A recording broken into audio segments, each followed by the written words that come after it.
Yay. I just Sorry it took me so long.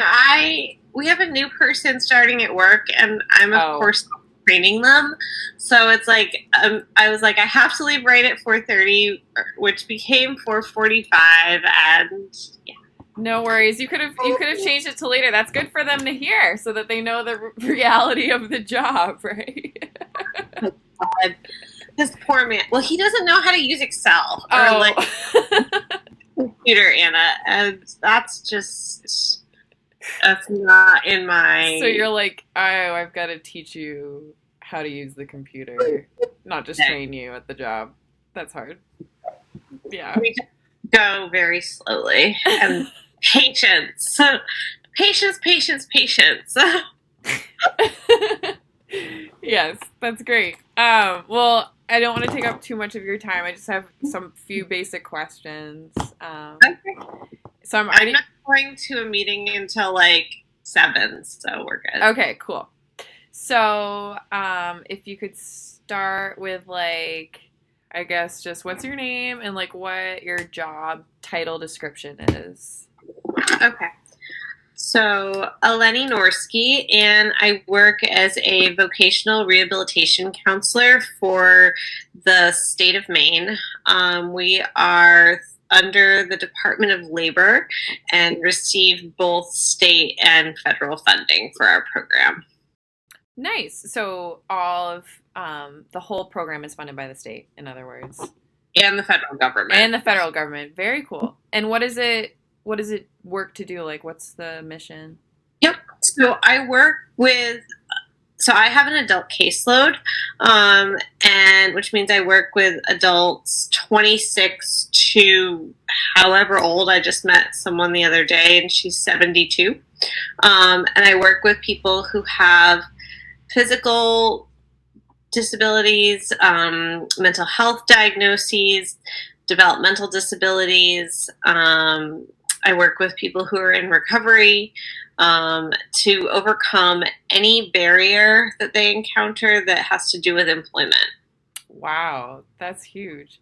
It's a lot of different things you do.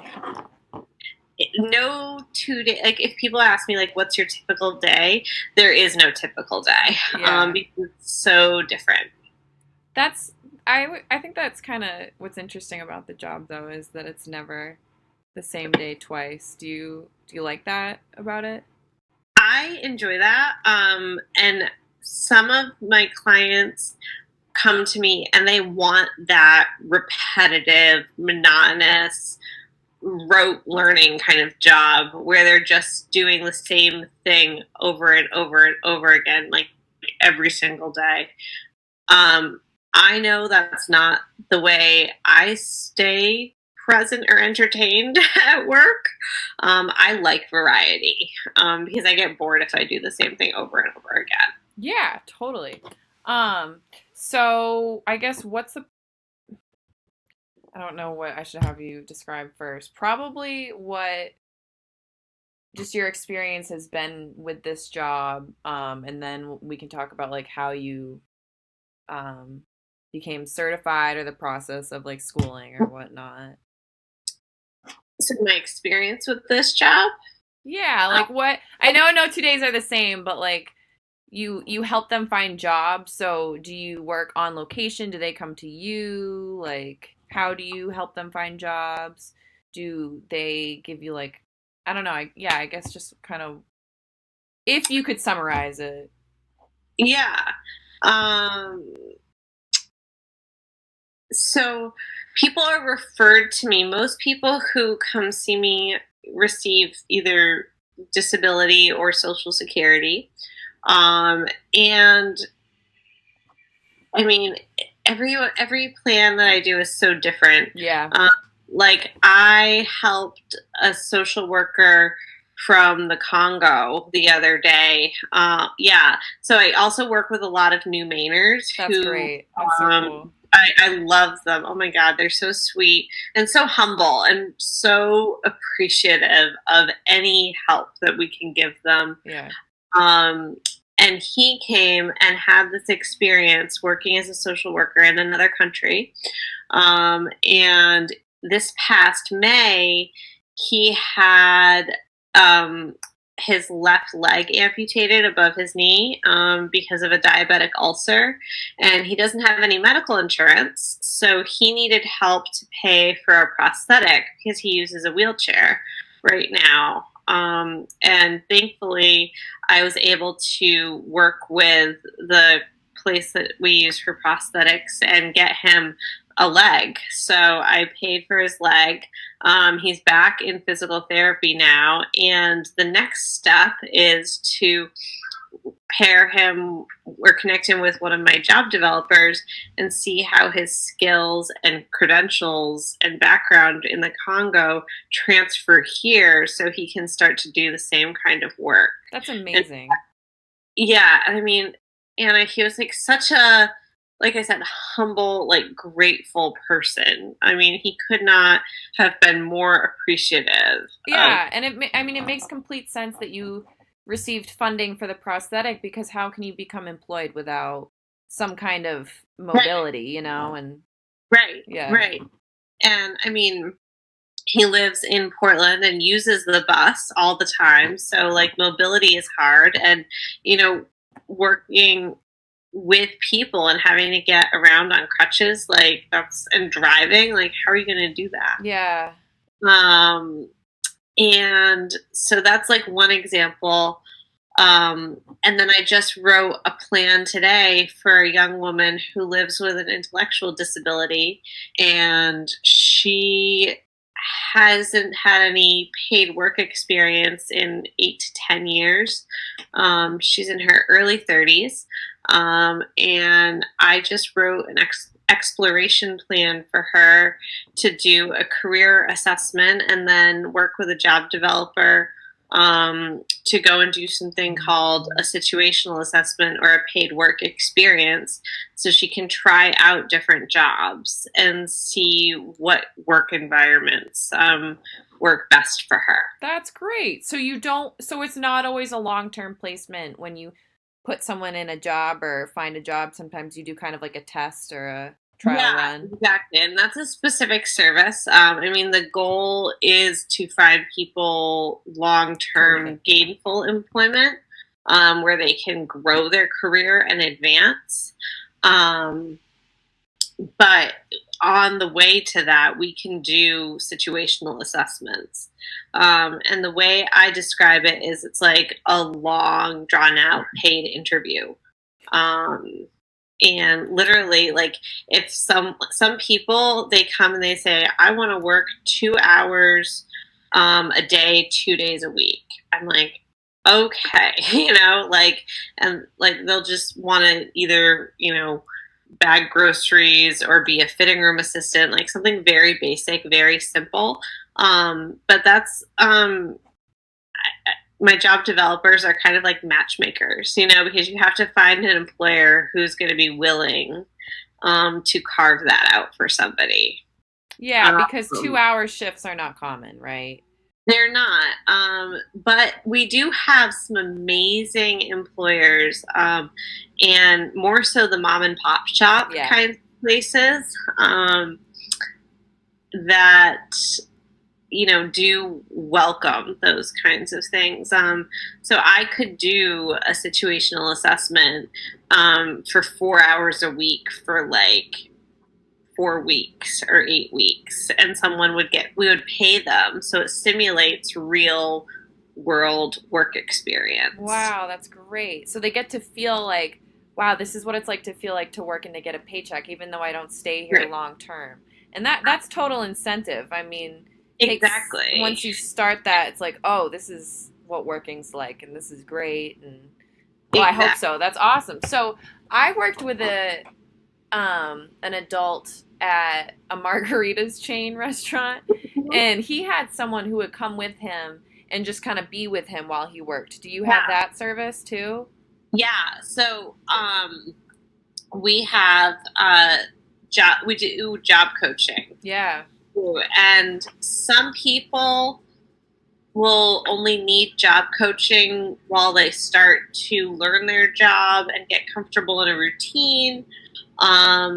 Other people need job coaching for forever. Yeah. And need that one-on-one support for forever. And we do both of those avenues. I just code it differently in my system. It's literally a different box that's checked and a different form that's filled out. Oh, I'm so happy our state has this program for people. Yeah. So, and the other cool thing about Voc Rehab is since part of the funding comes from the federal government, it's in every state. That's awesome. It's interesting though, because similar to our education system, it's different in every state. Oh, yeah. Like, surprise, surprise, Yeah. right? When I was a voc rehab counselor in New Hampshire, we were under the Department of Education. In Maine, I'm under the Department of Labor. Oh, so you have different people deciding over you. Yeah, that's money. So different budgets in different states, but it is in every state. Yes. Yes. Okay, that makes sense.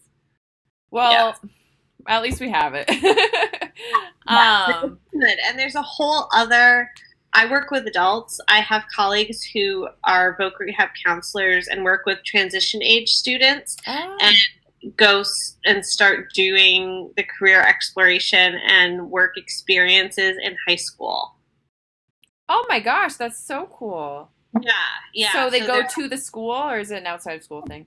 They go to the school and work with guidance counselors and special ed teachers to sort of identify people earlier.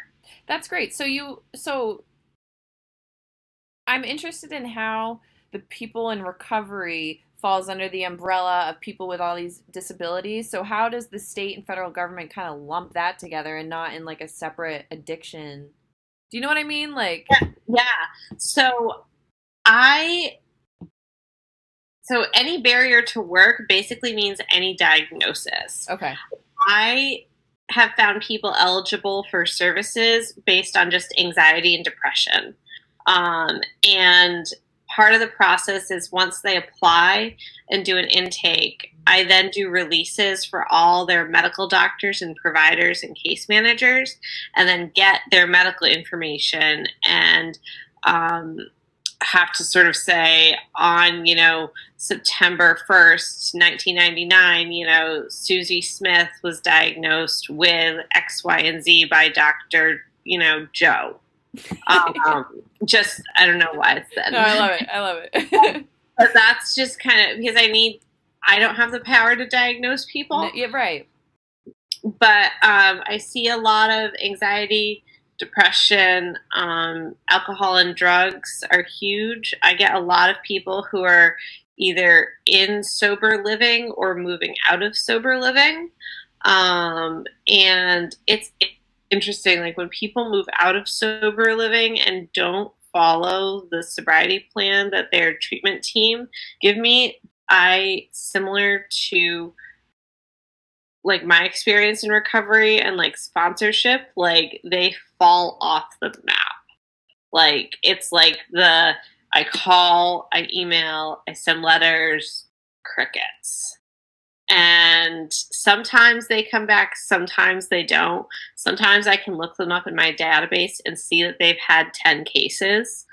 And, then I have people who are in recovery and doing really well and like understand that adding a job or going back to work or changing careers is just another part of their recovery. I was having a conversation with a gentleman today and I said, it sounds like self-employment might be a lot for you right now. Like, why don't you go back to putting your recovery on the top shelf? Just get a sort of not regular job, but just punch in more routine. Like he wants to be a delivery driver. Oh yeah. why don't you just do that for a year or two, get some solid work experience, focus on your new, fiance and relationship. Like those are a lot of changes that you're going through right now, and you have to recognize those. And if you keep putting your recovery on the top shelf, then all these things will come.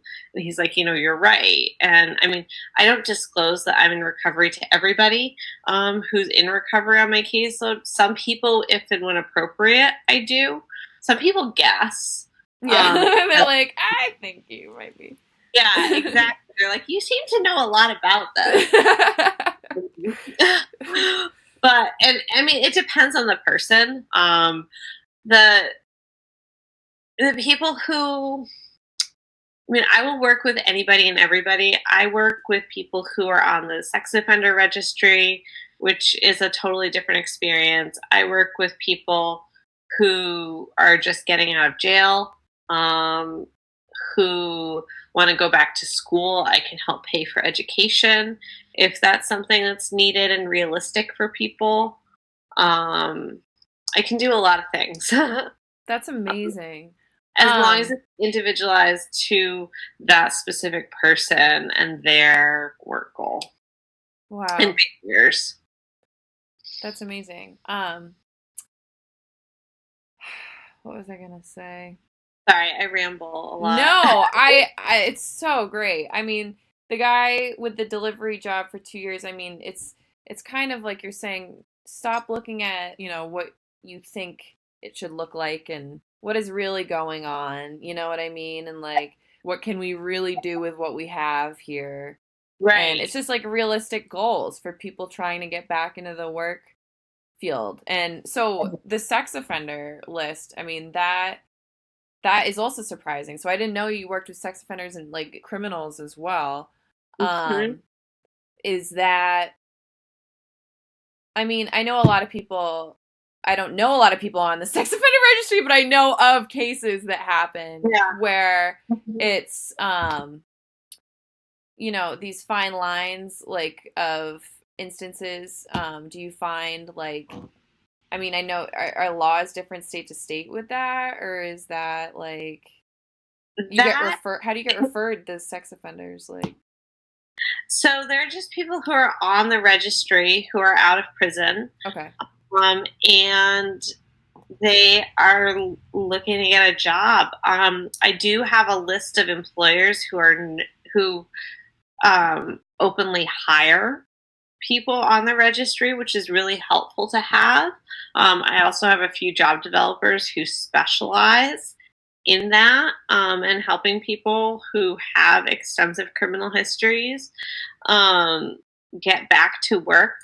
A lot of the people who I see who have extensive jail time or on sex offender registry do have some history of alcohol and drug addiction, or selling, or possession or intent to sell. But, like there's one gentleman I'm thinking of, and I actually haven't connected with him, or he hasn't connected with me in a little while. He keeps skipping out on his appointments, which makes me fearful. But he literally said, jail was safer for him than home or any other place, because he, literally remembers his mom like trying to kill him and throw him down the stairs when he was a kid. I think you have this horrible criminal history and you committed all these sex offender crimes, but like, I'm not surprised. Yeah. You know what I mean? Like, I'm not like, yeah, this is a great thing to be doing, but like, it totally makes sense to me. It's a cycle, and what you need to stop the cycle and like stop blaming the individual and look at the larger issue that's going on. And I also know there have been studies on sex offenders are more often than not have been molested as children. Yep. Yeah, exactly. So it's this cycle, you know what I mean? And yeah, you're kind of helping to stop these systemic issues. Right. And like illnesses, you know what I mean? And yeah, that's very interesting. So how do you get a job like this? What's the process? My job? Yeah. So I have a little bit of a non-traditional background in terms of how I got here. Hmm. Um, I started out working with people who have developmental disabilities right out of college, and I did residential and one-on-one work at a residential program in Massachusetts for people who have developmental disabilities. And I did that while I was getting my master's in teaching with a concentration in special education. Wow. Okay, So that's cool. what my master's is in. And I never actually taught school because I got so pissed off at our education system. Oh, And yeah. it's just, it makes no sense. I don't know how kids learn today. And I don't like the way we're teaching them to learn. And Yeah. I couldn't give into that. Yeah. Um, so then I got a job as a job developer or a job coach. Did that for a little while, and then a voc rehab counselor position came available, and then I applied and got hired for that. Oh, Um, and I've been doing this in either New Hampshire or Maine, like the same job for going on 4 years now. that's great. Yeah, yeah. What did you study in college? Like, do you have to have requirements to be employable or? I have that traditional liberal arts education. Cool. My major is in religion with a background or a minor in women in sport, literally. Wow. So it has absolutely nothing to do with my job today. Absolutely nothing. But I know how I studied different cultures and people and Yeah. how they interacted in society.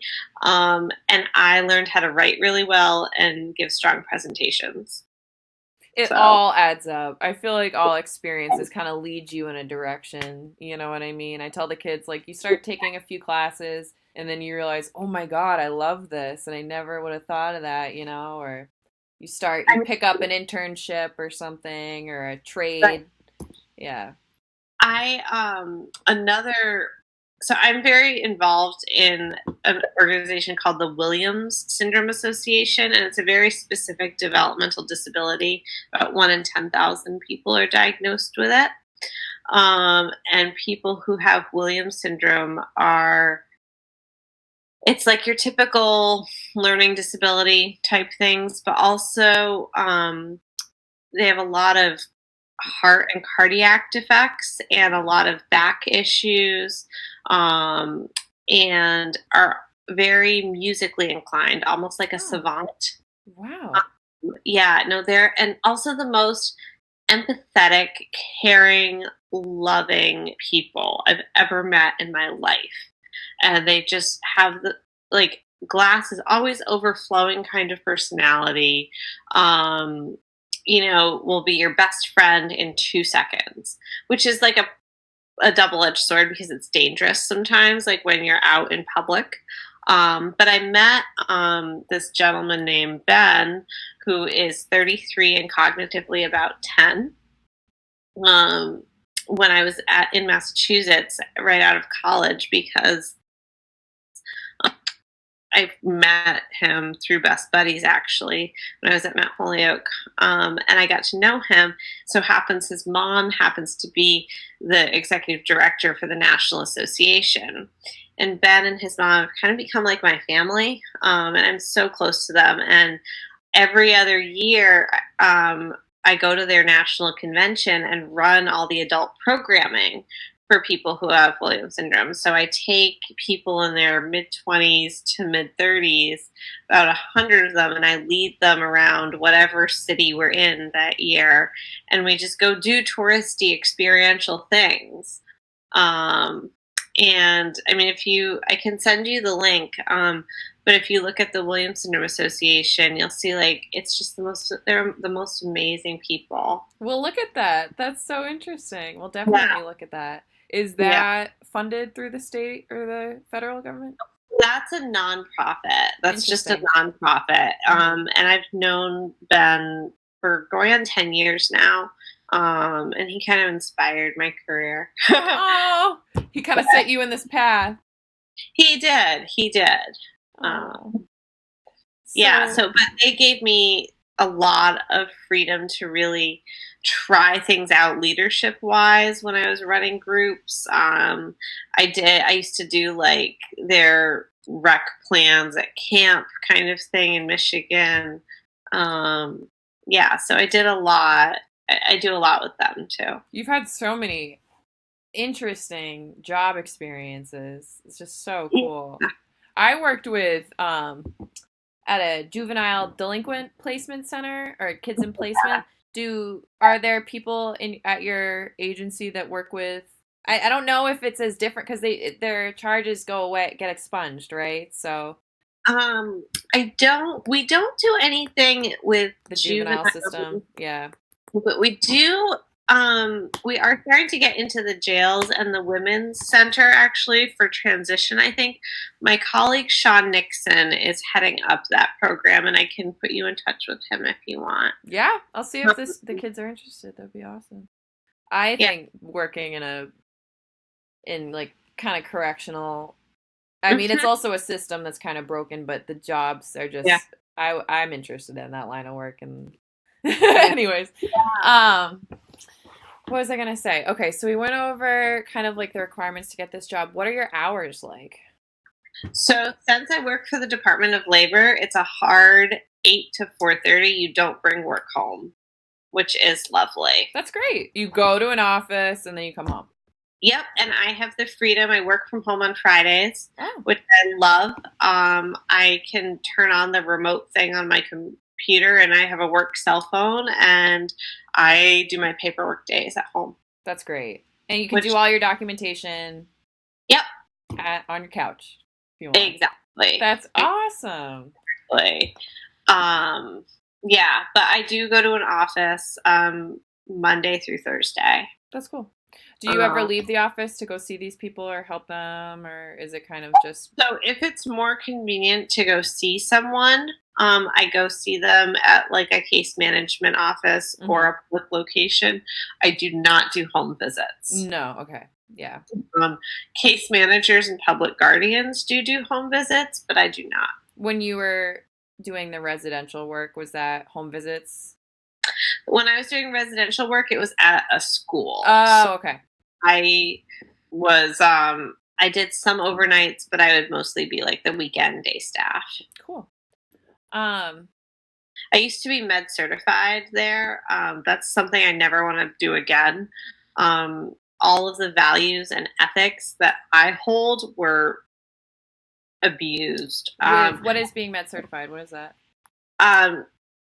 When people with developmental disabilities or intellectual disabilities, and they don't have the capacity to manage their own medication, or they're living in a facility that doesn't let people have medication on their own, I was certified to give it to them. Right.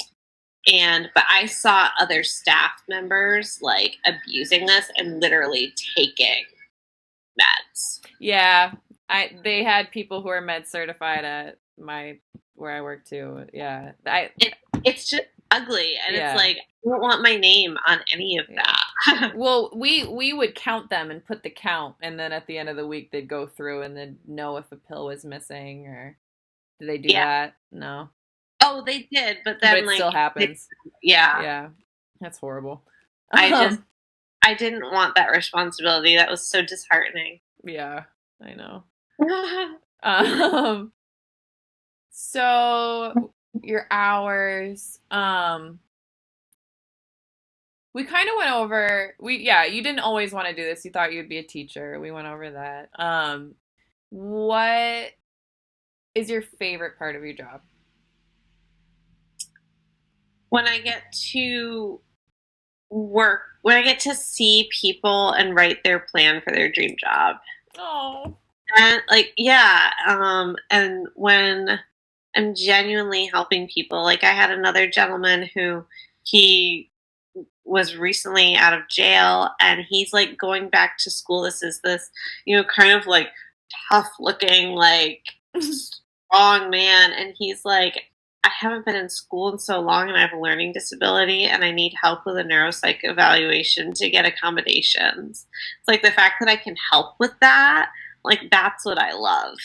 You're the middleman for like amazing things, you know what I mean? Like, yeah, Yeah. you make it happen. That's And sometimes I am just the person who writes the check or signs off on it, but that's okay. still Like, incredible. They need that. Yeah. I mean, like giving people the freedom to walk and get from A to B, or, to get the support to go look at different jobs and try them out. Like, It makes me like want to cry. yeah, I get to help people and Yeah. help people fulfill their purpose and find what makes their heart sing. Yeah, and what makes them feel like fulfilled and happy. Yeah. It's great. And support themselves at the same time.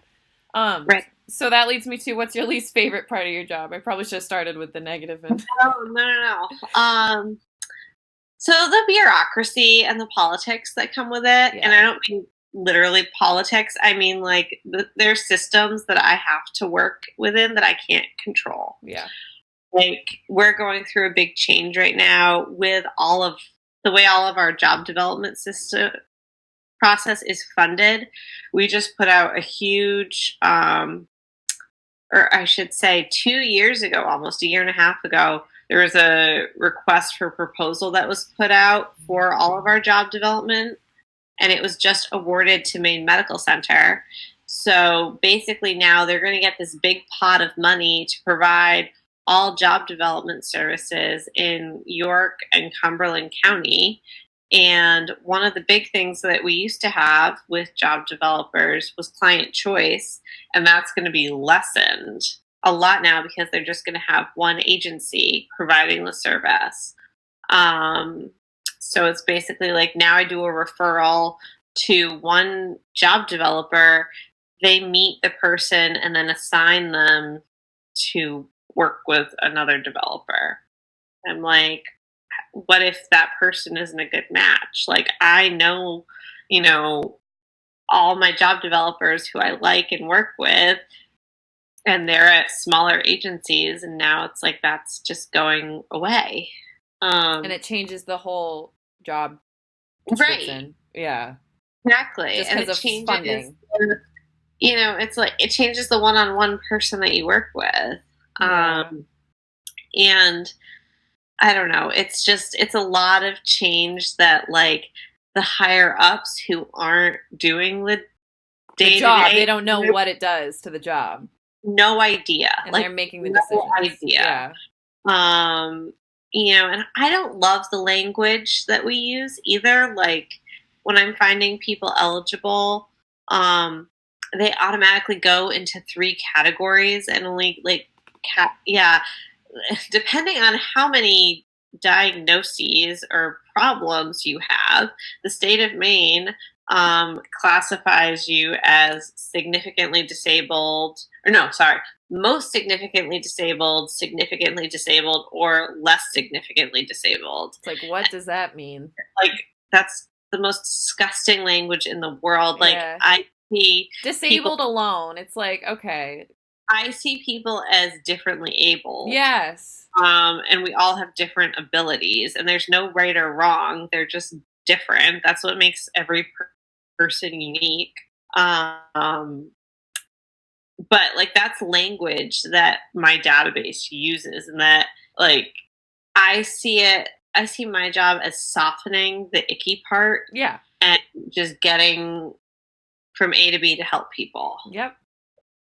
But like there's a diagnosis in my system. Like the state of Maine still uses the term mental retardation. Like Anna, I'm not kidding you. Like I swear, hand to God. And I would get like fired if I use that word in a Yep. heartbeat. Yep. And I don't use it. I don't use it. I say intellectual disability or developmental disability. Wow. Okay. That's how It's outdated almost, the language. It's really outdated. Yep. Because people used to use these terms in common conversation. Like it meant nothing. Wow.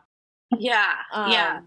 I mean, like the other frustrating part of my job is when I can't help people. Yeah.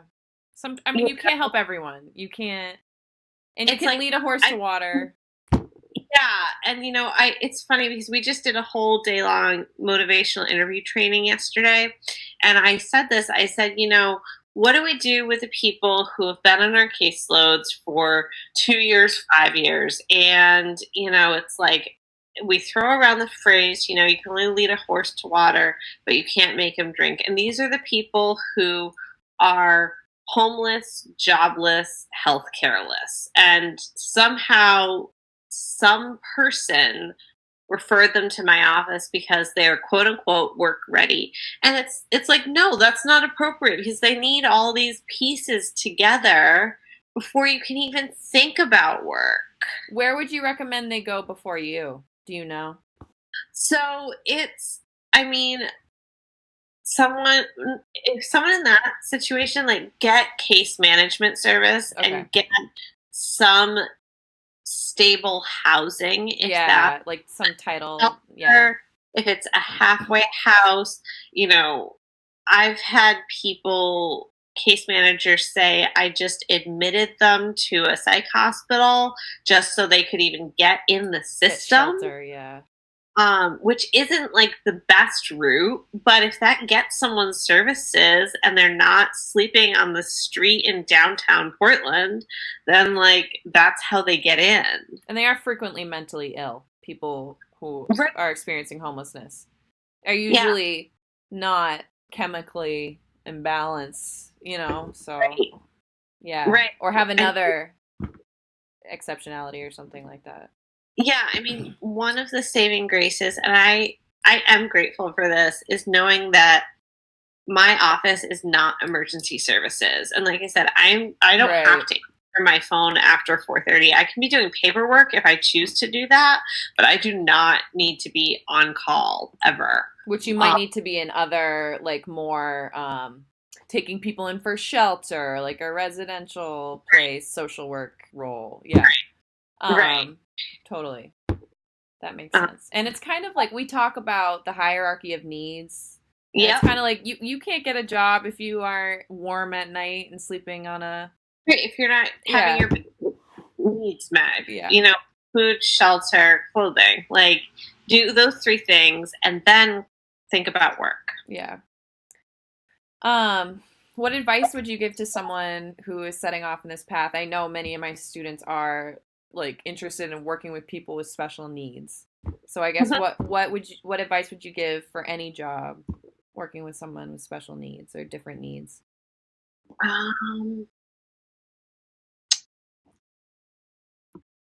Be patient and let them be the teacher. Don't assume you know more than them. Don't assume you know more than them, because I learn more from all of my clients than I ever teach them. And I really do. I really do. And when you get into a job where, I mean, I have a caseload of 130 people. It's nuts. Just do one thing, one piece of paper at a time. And I know that's cliche. I know that's lame, but that's all you can do. And, this makes me feel so old now because I never thought I would say this. But in my job, you're never caught up and you're constantly behind. Same with teaching. Yeah. And it's like you have to get to a point, or I had to get to a point where I just accepted that and I'm okay with that. And I know that's what it's going to be.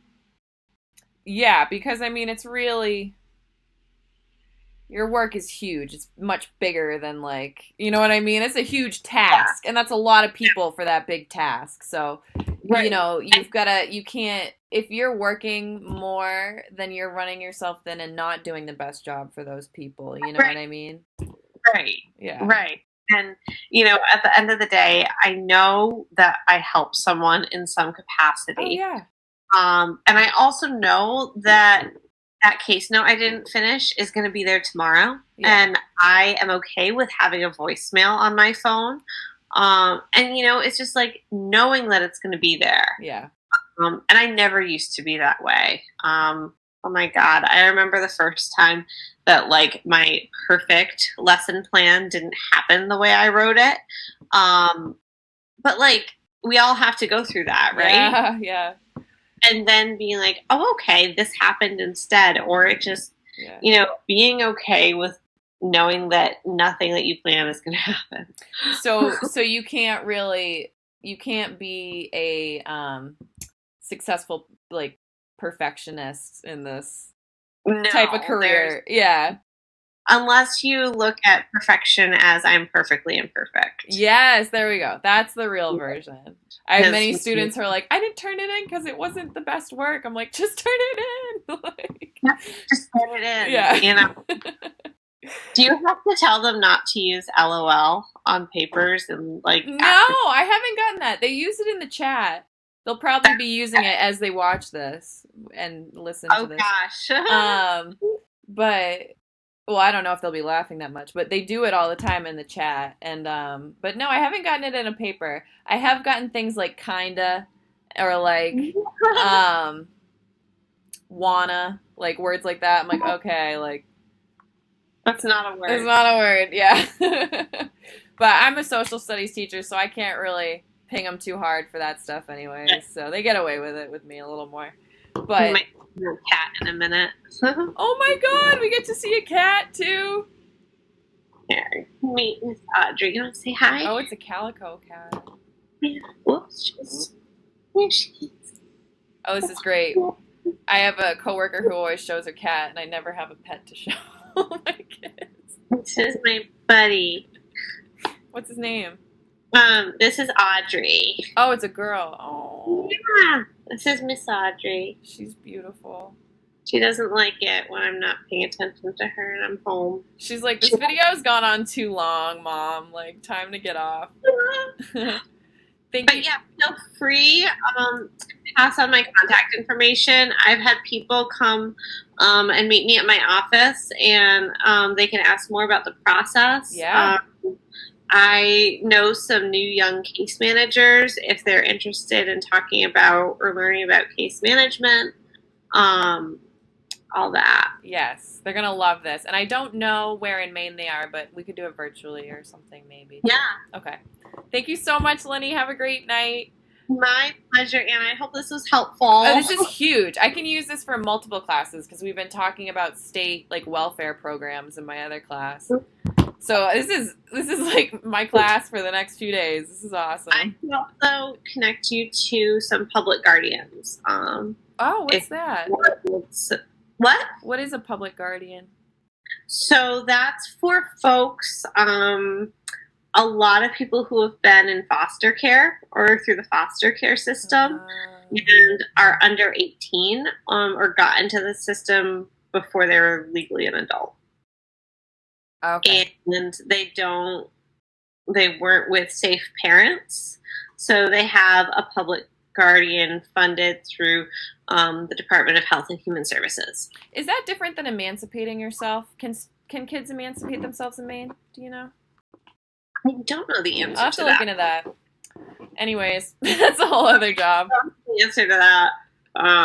You work with adults, yeah. But yeah, I do work with public guardians. Cool. We'll look more into that too if they're interested. Yeah. Well, and also people who have developmental or intellectual disabilities and just are adults but unable to care for themselves, like if they live in a group home or something like that. Yeah, working at a group home. That's a good idea. Yeah. Yeah. Awesome. Well, thank you. I really appreciate this. Thanks for taking the time out of your day and